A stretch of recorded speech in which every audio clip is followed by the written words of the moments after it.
In the next part of section 7, we're going to take what we learned about determinants and apply them to solving a system of equations using Cramer's rule. So again, we use a determinant to tell us if a linear system has a solution.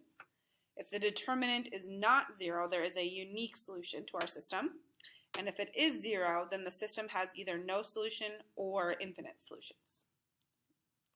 Now, Cramer's rule, we're going to use determinants and a pattern to help us solve our system of equations. Now remember, this is just another method to the systems that we've been solving. So we're still trying to find the intersection of our two lines. We're just using another method to do that. So that means that our answer is still going to be in the form of an ordered pair. So it's going to be that point of intersection. That's what we're still trying to find. So now for Cramer's rule, that involves matrices. So we need to set up our matrices, and then we're going to be finding the determinants of those matrices.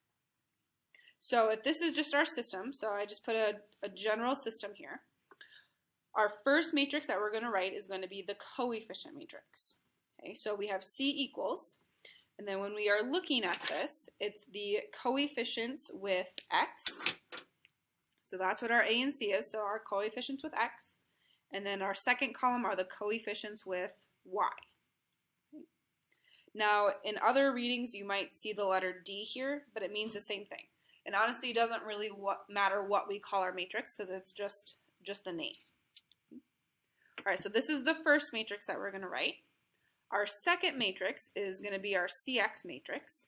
So what this is telling us to do, it's telling us to replace our X column with our constants. Okay, so now this is the constants, and we still have our Y column. And then it's going to be the same idea for our CY matrix. So in this one, from our coefficient one, we're replacing the Y column with the constants, and then we're going to have an X column still. Okay. So now we're just going to go through and we would find the determinant of each one of these. And then our X1, our variable for that, is going to be the CX determinant divided by our C determinant. So again, we're just going to get a single number here. And then for Y, we're taking our CY determinant divided by our C determinant. And again, we're just going to have a single value. And we're going to put those two numbers into a ordered pair. So again, we're still finding that point of intersection.